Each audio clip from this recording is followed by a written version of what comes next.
Hey, it's Josh coming to you from the RPM shop. Pretty excited about these next gen Nitro. So this is the Generation 2. We've had a few people that have asked us about them. We've started shipping these over the course of the last 30 days. And some people have asked, well, what's the difference between the Gen 1 and the Gen 2? Well, the biggest difference is the timing system and how we've routed those timing cables. So the easiest way to tell whether you've got a Gen 1 or a Gen 2 is to look right here on the riser itself. There's a nylon insert right here on the inside of the riser or the rest shelf. The cables are also ran down the inside of the riser versus the Gen 1s, they were ran down the back side. The nice thing about the Gen 2 is that it's more of a streamlined shot for the timing cables to go from the top timing wheel to the bottom timing wheel. So it's more of a straight shot is basically what it does.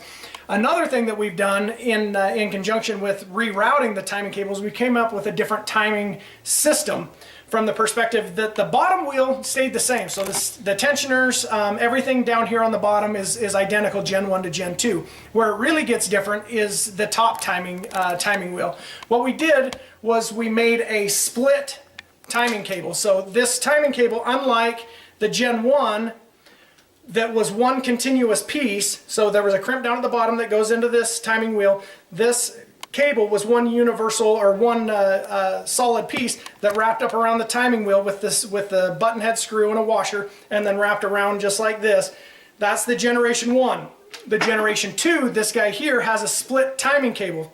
Well, you may ask yourself, well, what's the big deal about a split timing cable? The neat thing about it is that it's much easier to work on from the perspective that you don't have to take any of these cables off. You can leave this bow strung up at 75, 80 pounds if you choose. And you can replace the timing cable. You don't have to take the string off. You don't have to back off the poundage in the limbs. You don't have to take the cam cables, saddle cables. None of that stuff has to come off because, again, it's a split timing cable system to where it will wrap around, go up underneath the grip, and around the wheel this way. Now you might ask yourself, how do they attach it up here at the top? Well, what we've done is we've machined this top timing wheel with two holes in it.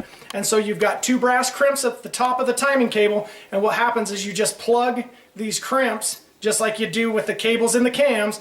You plug those crimps into that top timing wheel and just wrap it around that way. Super simple, a lot better from a maintenance perspective, and if you ever do happen to break a timing cable, you can replace it in about 5 minutes. Just some more innovations from RPM.